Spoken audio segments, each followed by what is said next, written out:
Hello students, welcome back. Welcome back to Literature is Love. Today in this video we are going to talk about the poem The Restless Beauty. ध्यान से पढ़ेंगे, बहुत अच्छा poem है, बहुत अच्छी message हमें मिलेगी इस पोएम के through. Please try to understand, line by line मैं एक्सप्लेन करने वाला हूँ, ध्यान से इसको समझते रहिए. पोएट जब शुरुआत करते हैं तो वो अपने एक फर्स्ट फ्लोर में जो रह रहे होते हैं, अपने उस कमरे से खिड़की के पास खड़े हुए होते हैं और तब की बातें वो बताते हैं कि क्या देखते हैं और किस तरीके से देखते हैं. चलिए शुरू करते हैं. I moved out of my bed to the window with an empty mind to watch the rising sun. मैं सो के जब उठता हूँ तो बेड से अपने निकल के विंडो के पास जाता हूँ with an empty mind, खाली दिमाग के साथ. यानी कि जब सुबह होती है तो बहुत कामनेस को बताया जा रहा है दोस्तों कि कितना ज़्यादा शांति है वहाँ पर, खाली दिमाग है. मैं जाता हूँ खिड़की के पास, किस चीज़ के लिए जाता हूँ? To watch the rising sun. मैं राइजिंग सन के नज़ारे को एंजॉय करने के लिए जाता हूँ. कहाँ जाता हूँ? खिड़की के पास. A deer, as I watched, came through the thicket of weeds and bushes amongst the trees. Thicket बोलते हैं ट्रीज़ के आसपास जो बहुत सारी झाड़ियाँ निकली हुई होती हैं, छोटे छोटे पौधे जो घने निकले हुए होते हैं, उनको हम थिकेट बोलते हैं. तो को बोलते हैं जैसे मैं खिड़की के पास जाता हूँ, वहाँ से मैं बाहर जब देखता हूँ तो क्या देखता हूँ मैं? अ डियर एज आई वॉच्ड, मैं एक डियर को देखता हूँ जब मैं बाहर की तरफ देखता हूँ थिकेट के पास. थिकेट यानी कि वीड्स, छोटे छोटे प्लांट्स को मिलके, बुशेस की झाड़ियों को मिलके ये थिकेट प्रोड्यूस होती हैं, बनती हैं. अमंग्स द ट्रीज़ यानी कि ट्रीज़ के आसपास ये जो थिकेट्स बने हुए हैं, उन बीचों बीच एक डियर निकलता हुआ मुझे दिख रहा होता है. I could see a part of its head munching grass. It slowly got itself delivered from the mess. मैं यहाँ से देख पा रहा हूँ कि वो क्या कर रहा है, उसका हेड दिख पा रहा है, यानी कि उसका सिर, उस डियर का, उस हिरन का सिर दिख पाता है बस, क्योंकि वो बहुत मज़े से अपने आप को वो ग्रास के मंचिंग में, ग्रास को चरने में खुद को व्यस्त रखा हुआ है. कहाँ चल रहा है वो? उस ग्रास को खाए जा रहा है, यानी कि ग्रास के आसपास, प्लांट्स के आसपास उनकी पत्तियों को, घास फूस को वो कहा रहा है, यानी कि उस चीज़ में बिजी है. It slowly got itself delivered from the mess. उस झाड़ियों से वो खुद को बहुत धीरे धीरे क्या करता है? बाहर निकालता है, यानी कि डिलीवर्ड करता है, बाहर निकल के आता है वो. Struggling hard with its hind legs. वो अपने पैरों के साथ जब चल रहा होता है तो ऐसा लगता है कि वो बहुत परेशान है, यानी कि उनके पैर में कुछ दर्द है, या नहीं तो वो इतना ज़्यादा वीक है कि उससे चला नहीं जा रहा है. It climb down the little slope to my courtyard. मेरे आंगन के तरफ जो थोड़ा सा स्लोप डला हुआ है, वो उस पर अपने पैर, अपने डगमगाते हुए पैरों के साथ वो चलता हुआ आगे बढ़ते हुए मेरे कोर्टयार्ड तक पहुंच रहा है. दोस्तों, इस फर्स्ट स्टैंजा में हमने देखा कि कैसे वो जब खिड़की के पास जाते तो बाहर के नज़ारों को जब देखते तो उनको एक थिकेट के पास, एक झाड़ी के पास, वहाँ पे उनको एक डियर दिखाई पड़ता है जो क्या कर रहा होता है? घास खा रहा होता है, राइट. फिर वो थोड़ी देर के बाद देखते हैं कि वो धीरे धीरे टहल के, वो धीरे धीरे चल के अपने कांपते हुए पैरों के साथ, कमज़ोर पैरों के बदौलत वो बढ़ते हुए आगे उनके आंगन तक पहुँच रहे हैं. चलिए नेक्स्ट स्टैंजा को अब देखते हैं. It stood there for a moment as I watched, frame on to my window on the first floor. मैं कहाँ पे हूँ? अपने फर्स्ट फ्लोर के रूम के विंडो के पास हूँ और वहाँ से देख रहा हूँ कि ये जो हिरन है, इट, वो स्टूड है, यानी कि वो खड़ा है अभी भी कुछ देर के लिए, जैसे जब मैंने देखा. मैं अपने विंडो से देख रहा हूँ, फर्स्ट फ्लोर पे हूँ. And the deer stood there unaware of my presence. यानी कि और जो डियर है वो अपना काम कर रहा है, वो अपना घास चर रहा है, वो अपने पत्तों को खा रहा है बिना मुझे नोटिस किए. अनअवेयर ऑफ माई प्रेजेंस, उसे पता भी नहीं है कि मैं यहाँ पे मौजूद हूँ और उसको निहार रहा हूँ. It ate grass undisturbed for some time, shaking its apology of tail and moved forward. उसने क्या किया? इट कौन है यहाँ पे? डियर को बताया जा रहा है. तो इट एट ग्रास, उसने घास को खाया, बहुत अनडिस्टर्ब्ड का मतलब बिना कुछ परेशानी के, डिस्टर्ब हुए बिना वो कुछ देर तक घास को खाया, कुछ देर तक. Shaking its apology of tail, दोस्तों उसके पूंछ को बताया जा रहा है कि कितना ज़्यादा कमज़ोर है उसका पूंछ, बहुत ज़्यादा छोटा, बहुत ज़्यादा कमज़ोर पूंछ जो है. अपने उन पूंछ को हिलाते हुए और यहाँ से आगे बढ़ते हुए वो चला जाता है. एंड मूव्ड फॉरवर्ड, वो हिरण जो है वो आगे निकलते हुए फिर चला जाता है. चलिए देखते हैं अब अगला stanza. I could see it raise its head often enough to survey the field around, alert and watchful. यहाँ तक दो लाइन को समझिए. पहले मैं यहाँ से देख पा रहा हूँ उसके हेड को, उसके सिर को, वो क्या कर रहा है? जब कभी वो नीचे चढ़ते चढ़ते वो अपने गर्दन को ऊपर करता है तो उसका हेड जो है कभी कभार मुझे दिख जाता है। वो क्यों ऐसे ऊपर करता है? टू सर्वे द फील्ड, अपने आजू बाजू की चीज़ों को वो सर्वे करता है, यानी कि ऑब्जर्व करता है, और वो खुद को अलर्ट कर लेता है और वॉचफुल हो जाता है, यानी कि अलर्ट यानी कि वो सतर्क हो जाता है। दोस्तों यहाँ पे बताया जा रहा है कि हिरन जो घास को चर रहा है उसके अंदर कहीं ना कहीं इस बात का भी डर है कि कोई और उससे ताकतवर कोई जानवर आके उसका शिकार ना कर ले। तो यहाँ पे इसीलिए वो घास चढ़ तो रहा है लेकिन बार बार वो अपने सिर को उठा के ऑब्जर्व करता है अपने आजू बाजू के चीज़ों को देखते हुए। नेक्स्ट है हमारा, as some pebbles roll down the loose soil the doe was restless timid and anxious. As some pebbles, यानी कि पेबल्स बोलते हैं छोटे मोटे कंकड़ को, जो घास के आसपास छोटे मोटे कंकड़ हैं मिट्टी में मिले हुए, वो जब लुढ़कते हैं, जब वो अपने पंजों के साथ वॉक कर रहा है, चल रहा है, तो मिट्टी में लगे हुए जो कंकड़ है, लूज सॉइल यानी कि कमज़ोर मिट्टी से निकले हुए जो कंकड़ सब है, वो क्या करता है, रोल डाउन हो जाता है, वो लुढ़कने लगता है। जैसे लुढ़कने की आवाज़ आ जाती है तो वो डो जो है, ये डो कौन है, वही डियर को बताया जा रहा है।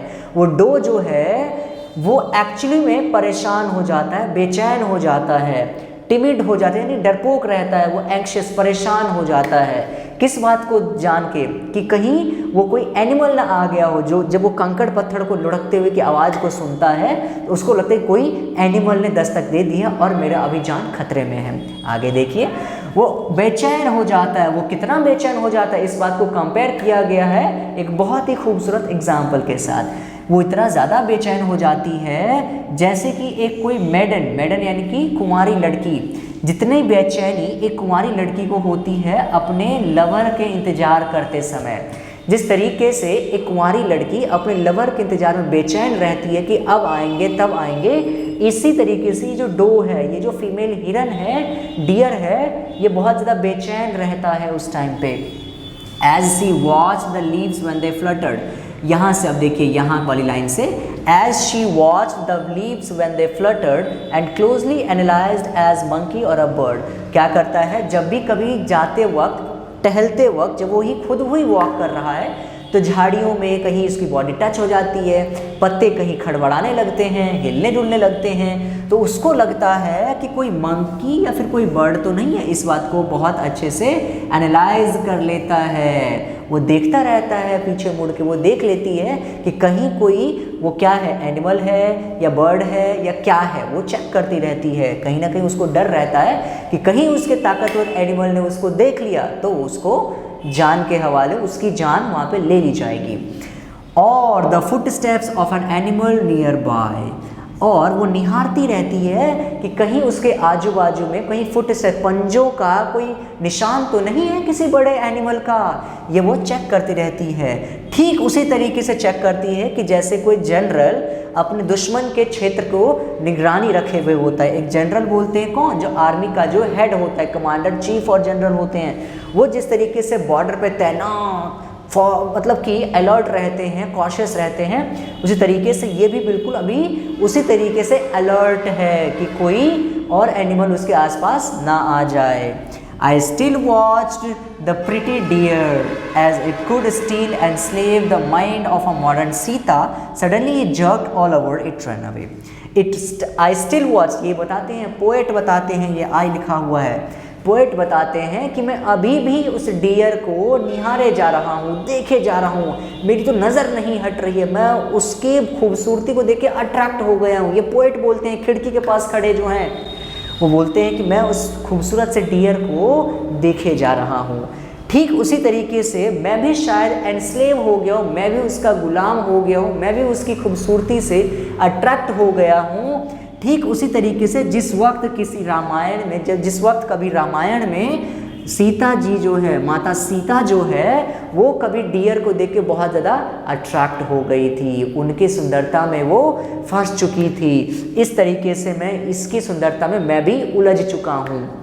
Suddenly it jerked all over and it rain away. जैसे ही कुछ ऐसे ही होता है तो अचानक उसको जर्किंग मिलती है, यानी कि कुछ हलचल सी होती है, कुछ हलचलाहट होती है, और जर्क का मतलब यही होता है हलचलाहट होना, मूवमेंट होता है कुछ, और इट यानी कि डियर रैन अवे, और वो हलचलाहट उस डियर को भागने पे मजबूर कर देता है। अब देखिए यहाँ पे वो डियर क्यों भागा और क्यों नहीं भागा।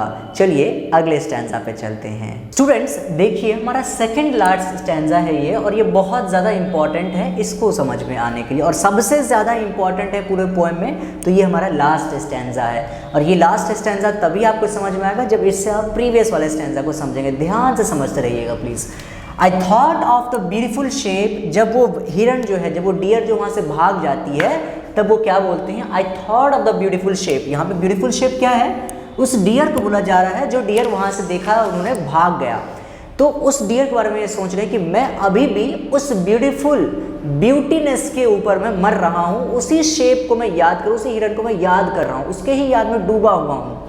तभी मुझे क्या दिखता है, और and the dark brown meat on the dining table, और वहाँ डाइनिंग टेबल पे मुझे क्या देखने को मिलता है, डार्क ब्राउन मीट देखने को मिलता है, मांस देखने को मिलता है, जो कि एक इंसान कोई खा रहा होता है, ऑफ अ ड्रंकर्ड। वो किसका मीट होता है, एक ड्रंकर्ड इंसान का, यानी कि वो जो खाने वाला इंसान रहता है वो ड्रंक किया हुआ होता है, यानी कि शराब पिए हुए होता है। वो इतना ज़्यादा शराब में धुत होता है, वो इतना ज़्यादा नशे में धुत होता है, वो सर्चेज फॉर हिज माउथ, यानी कि वो अपने ही मुंह को ढूंढने में लगा हुआ होता है। इतना ज़्यादा बेहोशी के मामले में है वो, इतना सा भी होश नहीं है उसे उस नशे के चक्कर में कि उसको अपने हाथ से अपना मुंह पता चले। वो इधर से उधर कर रहा है, उसके हाथों को ही उसका मुंह नहीं पता चल रहा है, इतना ज़्यादा नशे में धुत है वो।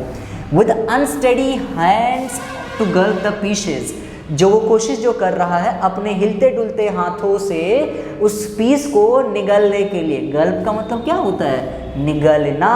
तो उन सभी मीट के पीसेस जो डाइनिंग टेबल पे पसारे गए हैं, उसको निगलने के लिए जो हाथ उसके कांपे जा रहे हैं, या नशे में जो धुत है वो इतना ज़्यादा कांप रहा है उसका हाथ कि वो खुद के मुंह तक को नहीं पहुंचा सकता है।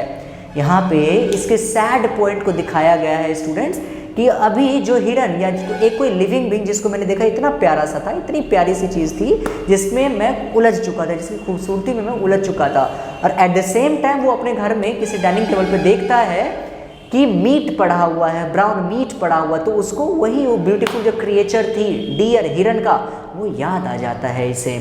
Pasting grease all over his face as grace to knock at the creation and the world around in his unending dance of annihilation. The restless beauty with tragedy inscribed deep often disturbs the peace of a mind in unprofitably nondescript moments. अब उस नज़ारे को describe करना चाहता है, वो कैसे करे, बहुत परेशान है हमारे पोएट। वो बोलते हैं ये जो इंसान है ड्रंकर्ड, वो क्या करता है, उसके हाथ को खुद नहीं पता चलता है कि मीट जो उठाया वो मुंह पर कैसे लेके जाए। तो इससे क्या होता है, कभी यहाँ जाके लगता है, कभी यहाँ लगता है, तो उसी को बारे में बताया गया। Pasting grease all over his face, वो अपने मुंह पे पूरे चारों तरफ वो पेस्ट मतलब लगा रहा होता है, रब पड़ रहा होता है, इधर से उधर लग रहा होता है वो। एज अ ग्रेस का मतलब है कि बहुत महान काम। इस तरीके से वो इंसान पीस को इधर से उधर लगा रहा है जैसे कि मानो कोई महान काम कर रहा हो, लेकिन महान काम वो बिल्कुल नहीं है। To knock at the creation and the world around him is ending, यानी कि वो एक अनएंडिंग, एक ऐसे एनहाइलेशन को देख रहा है जो अभी बाहर ब्यूटी बनी हुई थी, और शायद वही ऐसी ही ब्यूटी जो अभी थाली में परोसा गया है। दोस्तों यहाँ पे हर उस छोटे लिविंग बीइंग की बात की जा रही है जिसको किसी न किसी बेनिफिट के वजह से हम ह्यूमन बीइंग्स क्या करते हैं, अपने पेट को भरने के लिए उसे हम ख़त्म कर देते हैं, उसके जीवन की हत्या कर देते हैं। तो the restless beauty with tragic inscribed, ये जो रेस्टलेस, ये जो बेचैन जो एक ब्यूटी को मैंने देखा था जो वैसे ही परेशान थी, उसकी इस ट्रेजिडी से, यानी कि उसको जो ख़त्म कर दिया गया है, परोस के मीट बना दिया गया और खाया जा रहा है, उससे मैं बहुत ज़्यादा ही डीपली इफेक्ट हो चुका हूँ।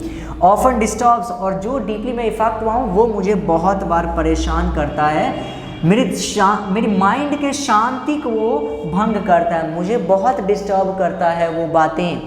इन अनप्रॉफिटेबली नॉन डिस्क्रीट मोमेंट्स। और इस बात को मेरे पास मेरे कलम में इतनी ताकत नहीं है कि मैं कितना ज़्यादा बुरा फील कर रहा हूँ ऐसे सिचुएशन को देख के कि मैं आपको लिख के बता सकूँ। ये नॉन डिस्क्रिप्ट का मतलब क्या है?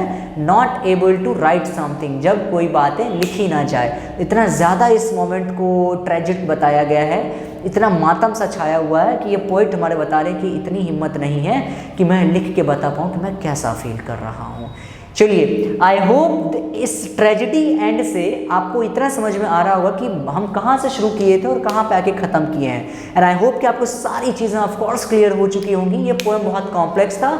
This was requested by one of the students of class 8. This is why I made this video for you all. Enjoy this chapter and keep studying very hard. Thank you so much for watching this video till the end. Bye bye, take care.